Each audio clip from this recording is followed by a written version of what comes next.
This program is brought to you by Curdy's Landscaping. And use promo code Palisades at Excursions Journey to Health for a 10% discount. A new season is nearly upon us. The draft just weeks away. We have some preseason predictions. You may want to check out what we have to say. So get ready for the show that tells you everything you need to know on this month in Wiffle Ball.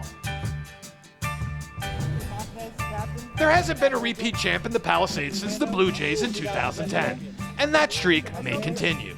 Anthony Didio is clutch, and Craig Karras is the perfect role player, but the Expos will only go as far as the bat of Kenny Rogers. Yeah, let's go! An arm of Ryan Bush will take them. If rumors are true that both stars may miss a substantial chunk of the season, then it will all come down to who they get to fill in with the 4th overall pick in the draft. The Mariners may have caught a big break this winter. After winning Rookie of the Year, the Mariners sent Brian DiNapoli to the Astros for 2012 Rookie of the Year Jordan Robles. On paper, it is more than a fair deal, but if the rumors are true and DiNapoli plays in as few games as is being reported, it could go down as one of the worst trades in league history. With Nick Gallo now on the Brewers and Scott Fleeser recovering from shoulder surgery, it could have been John Astorico, a late first-round draft pick, and newly acquired Chris Crisculo to open the season. Now it looks like they will remain a contender.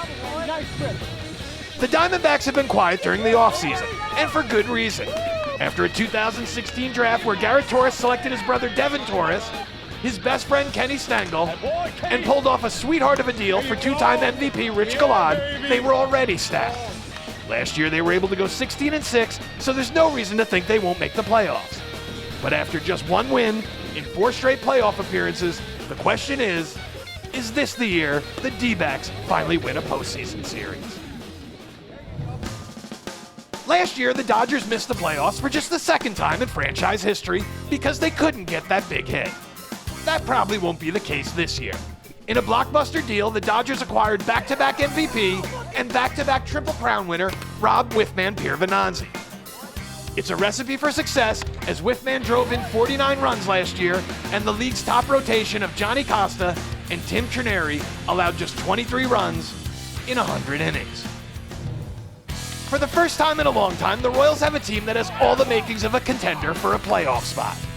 The addition of Oliver Avalone gives the Royals much-needed stability with an ace who will be there week in and week out.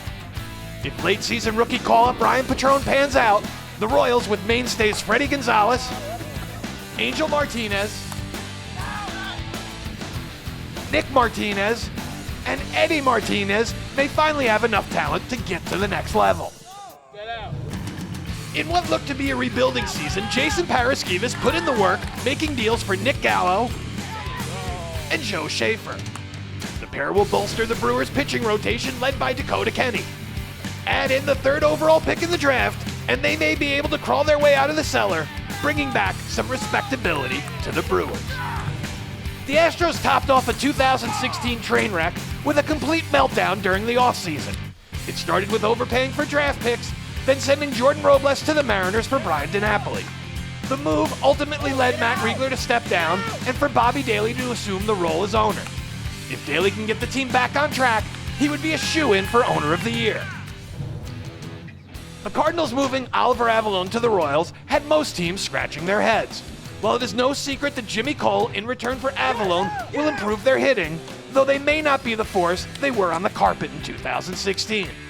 The big question for Cardinals fans is, do they find Avalone's replacement in the draft, or will someone on the roster fill the void? The Giants quietly improved their team by sending the 4th pick in the draft to the Brewers for Dave Fisher.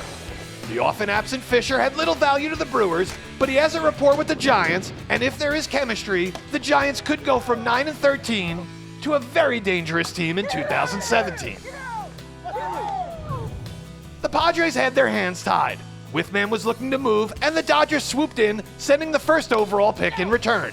If Kyle Von Sussingen can limit his innings, Sean Ryan can pitch to the level he has in the past, and Steve Gitlitz continues to grow as a power hitter, the Padres may be just one player away. The Yankees of 2017 will look a lot like they did in 2016. And why not? They finished with a 14-8 record. With reigning Cy Young Mike Weiner and a lineup that features Bo Mashinsky and Joey Maniscalco, the Yankees are hoping to finish what they started in 2016. That's all for now. Join us next time when we recap the draft on This Month in Wiffle Ball.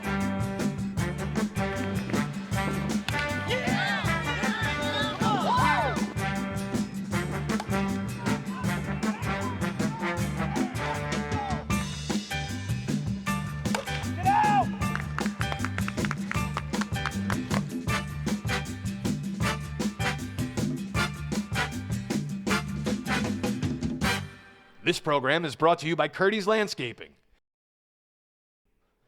And use promo code Palisades at Excursion's Journey to Health for a 10% discount.